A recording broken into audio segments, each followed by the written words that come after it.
நீங்கள் பார்த்து கொண்டு இருப்பது உங்கள் கௌசிகா ரிவ்யூ. சரி வாங்க வீடியோக்குள்ள போய் என்ன நடக்க போகுது அப்படின்னு சொல்லிட்டு பார்த்தீங்கன்னா, டேய் ராஜேஸ்வரி ரஞ்சிதா இவங்க 2 பேர் சேர்ந்தா மல்லி விஜய் ஒரே அடி அப்படியே சும்மா அடித்து ஓரம் கட்டி ஓரமாக உட்கார வச்சிடலான்னு சொல்லிட்டு நினச்சாங்க.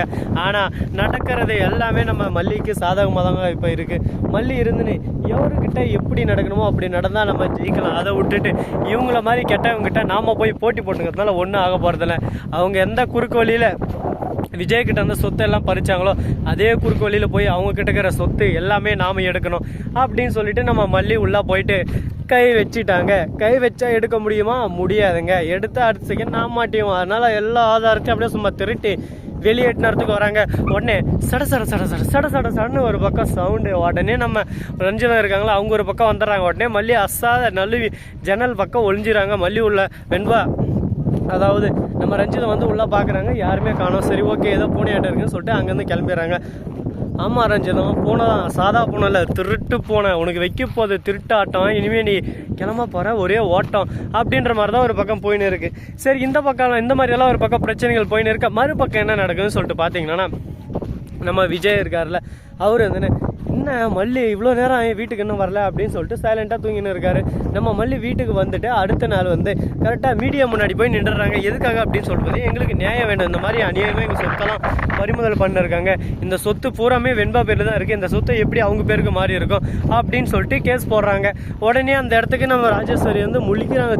திருன்னு நைட்டே சொன்ன இந்த படுபாவே மகக்கிட்ட யாரா வந்துக்கிறாங்க பாருடின்னு. ஆனால் இவன் என் பேச்சை கேட்காம ஒரு பக்கம் அவ பாட்டு கண்டுக்காம இருந்தா. அதனால இப்போ நமக்கு எவ்வளோ பெரிய பிரச்சனை, எவ்வளோ பெரிய வேணாம். ஐயோ கடவுளே ஏன்டா இந்த மாதிரி பண்ணீங்க அப்படின்ற ஒரு பக்கம் போயிருக்கு. ஒரு பக்கம் காற்று எப்படி புயல் மாதிரி வீசுதோ அது போல தாங்க நம்ம மல்லியோட மனசு ரொம்பவே இளங்கன மனசு. இதுக்கு மேலே மல்லி யாரையும் சும்மா விட மாட்டாங்க, பழிக்கு பழி தான் அப்படின்னு சொல்லிட்டு ஒரு முடிவில் இருக்காங்க. நம்ம ரஞ்சிதா இருக்காங்களா அவங்க வந்து ஒரு பக்கம் ராஜேஸ்வரி கிட்ட போயிட்டு அசாது இப்படியே நம்ம இங்கே நழுவிடலாமா, இல்லைனா நம்மளை பிடிச்சி நுங்க எடுத்துட போகிறாங்க அப்படின்னு சொல்ல வாயை மூடி எதுக்கு எடுத்தாலும் பயந்துனுக்கிறதே உனக்கு வேலையாக போச்சு. நாம தான் இது பண்ணோம்னு சொல்லிட்டு யாருக்கும் தெரியாது, நம்ம அடித்து ஆடலாம், நீ எதுக்கும் கவலைப்படாத ரஞ்சிதம், ஆனால் உண்மையை மட்டும் வளராத, இது நம்ம சொத்துன்னு சொல்லிட்டு நாம் ஒரு பக்கம் அடித்து பேசுவோம். 2 பேரில் யாருக்கிட்ட காசு இருக்கோ அவங்க தான், அவங்ககிட்ட ₹1 இல்லை, நம்மக்கிட்ட தான் எல்லா காசும். நாம் நினச்சா எல்லாமே தலைகீழ மாற்றி அனுப்பலாம். காசு தான் இங்கே எல்லாமே, அந்த காசு இருந்தால் போதும், நாம் தான் இங்கே அப்படியே சும்மா வெற்றி கொடியை தோக்கலாம் அப்படின்ற மாதிரி பேசின்னு இருக்காங்க. இதை கேட்கும் போது என்ன சொல்கிறது ஏது சொல்கிறதுன்னு சொல்லிட்டு தெரியலைங்க.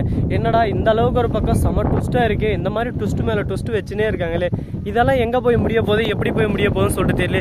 கடவுளே இதெல்லாம் கடவுளுக்கே அறுக்குமா சொல்லுங்க பார்க்கலாம். சரி வினைகள் எவ்வளோதான் இருந்தாலும் அந்த வினைகளை எப்படி நம்ம எதிர்கொள்கிறோம், எப்படி அதிலேருந்து மீண்டு வரோம் அப்படின்றதான் ஒரு விஷயமா இருந்துகிட்டு இருக்குங்க. இதுக்கு நடுவில் இன்னும் நிறைய இன்ட்ரெஸ்டிங்கான விஷயமெல்லாம் நீங்கள் தெரிஞ்சுக்க போகிறீங்க. அப்படி என்ன நடந்துச்சு ஏது நடந்துச்சு அப்படின்னு சொல்லிட்டு பார்த்தீங்கன்னா, நம்ம மல்லி இருக்காங்களா அவங்க பக்கம் தீர்ப்பு ஓகே ஆயிடுது. மல்லி தான் இதை தீர்ப்பு போட்டுக்கிறது தான் வெற்றி அப்படின்னு சொல்லிட்டு வெற்றி கொடியை காட்டிடுறாங்க. இப்போ ராஜேஸ்வரிக்கும் ரஞ்சித்துக்கும் போக அடிச்சிருது. என்னடா அது சொத்தை நம்ம எதுவுமே அனுபவிக்கல, இவங்களை அப்படி பண்ணலாம் இப்படி பண்ணலாம் சொல்லிட்டு பழி வாங்கினே சொத்தை எல்லாமே நம்ம பறி கொடுத்துட்டோம்லே, நமக்குன்னு எதுவுமே எடுத்து வைக்கிறேன். இப்போ என்ன பண்ணுறது ராஜாம்மா எனக்கு ஒன்றும் புரியலை. நீங்கள் எதுக்கு கவலைப்படுறேன், நான் உங்களுக்கு பிச்சையாக காசு போடுறேன் எடுத்துக்கோங்க, நீங்கள் என்கிட்ட இருந்து கொள்ளையடிச்சிங்க, ஆனால் இப்போ நானே உங்களுக்கு தாராளமாக சொத்தை தரேன், இப்போ நீங்கள் எடுத்துன்னு போங்க, நான் இன்னும் கேட்க மாட்டேன் அப்படின்னு சொல்லிட்டு நம்ம மல்லி சொல்கிறாங்க. அட்டா இதுக்கு பேர் தான் தாராள மனசு, தாராள பிறப்பா, கொடுக்குற மாதிரி கரெக்டாக கொடுக்குறாங்க, அப்படியே அசிங்கப்படுத்துகிற மாதிரி அசிங்கப்படுத்திடுறாங்க. இதுக்கு தாங்க சொல்கிறது, நமக்கு ஒரு விஷயம் வேணும்னா ஃபஸ்ட்டு நம்ம ரெக்வஸ்ட் பண்ணணும் கேட்கணும், இல்லைனா நம்ம அவங்க விருப்பம் இல்லைனா நாம் போராடி நம்ம வாழ்க்கையிலே ஜெயிச்சு நம்ம எடுத்துக்கணும். அதை விட்டுட்டு அவங்களுக்கே தெரியாமல் எப்படி திரடலாம், இந்த மாதிரி திரடலாமா அப்படி திரடலாமான்னு சொல்லிட்டு திருட்டு என்ன வச்சுன்னு நம்ம பண்ணோம்லன்னா எல்லாமே நமக்கு ஆப்பாதாங்க முடியும். அதுபோல தான் நம்ம ரஞ்சிதம் ராஜேஸ்வரியும் பண்ண வேலை எல்லாமே இப்போ அவங்க 2 பேருக்குமே நல்ல ஒரு சதிவினையாக வந்துருச்சு.